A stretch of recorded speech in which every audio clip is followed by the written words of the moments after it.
First, another heinous crime caught on video, but because it doesn't fit their narrative, left-wing politicians, their allies, and the legacy media mob have remained largely silent. This is vile. This is vicious. This is evil on tape. Friday night, horrifying surveillance footage of the brutal murder of a Ukrainian refugee on the transit system in Charlotte, North Carolina, was made public. The man responsible is seen pulling out a knife before the video is stopped, and an unsuspecting woman is murdered. The attacker is later seen walking through the train, splattering blood everywhere before getting off. Now, speaking at the Museum of the Bible earlier today, President Trump reacted to this horrific crime, and here's what he had to say. There are evil people, and we have to confront that.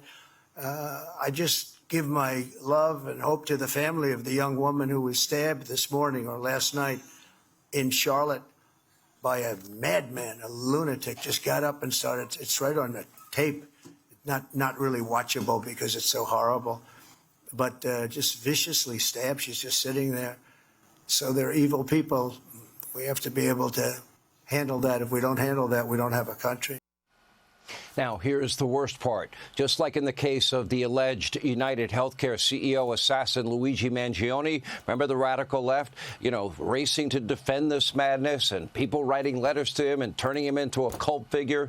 Well, some on the left actually set up a GoFundMe account to support the accused murderer. And yes, people were donating. Thankfully, that has been taken down. One person claimed helping him would, quote, fight against the racism and bias against our people. Another claiming that, quote, failed categorically by the judicial system and the mental health services of North Carolina, and as such is not entirely to blame for what happened, him stabbing an innocent woman that's looking at her phone. Predictably, according to records reviewed by the New York Post, he has a long rap sheet, 14 prior arrests for crimes including larceny, robbery with a dangerous weapon, and communicating threats. President Trump, he took to Truth Social earlier this evening, highlighting the latest tragedy, calling out the left for their weak pro-crime policies that allow violent offenders to continue to roam the streets. Sadly, transit crime is a nationwide problem. Take a look at the New York Post cover from today. 63, do the math here, 63 career criminals on the subway in New York City have racked up over 5,000 arrests combined. All but 5 remain roaming the streets, many violent crimes among them. Think about this.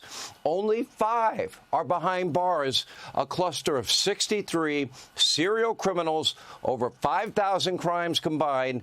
This is your modern-day radicalized, insane Democratic Party that embraces defund, dismantle, no bail, and, of course, reimagine the police with social workers. Did something trigger your violence today? Now, the crimes include assault, robbery, theft, and, of course, turnstile jumping. Now, if New York's liberal leaders had any common sense, you might think they would want all 63 people behind bars. These radicals care more about criminals than they do about peaceful, law-abiding citizens. Then the same city turns around and goes after what? A guy like Daniel Penny? Remember, he tried to protect innocent women and children from yet another career criminal who was still free to roam the streets of New York. And thanks to New York's 2019 criminal justice reform, which eliminated cash bail for any misdemeanor and nonviolent felonies, these stupid policies are now institutionalized. Oh, and then we've got, yes, Marxist Kami Mamdani. He wants to decriminalize third-degree assault, third-degree drug possession, DWI, forcible touching, second-degree sexual abuse, third-degree identity theft, and the list goes on. Hey, Sean Hannity here. Hey, click here to subscribe to Fox News YouTube page and catch our hottest interviews and most compelling analysis. You will not get it anywhere else.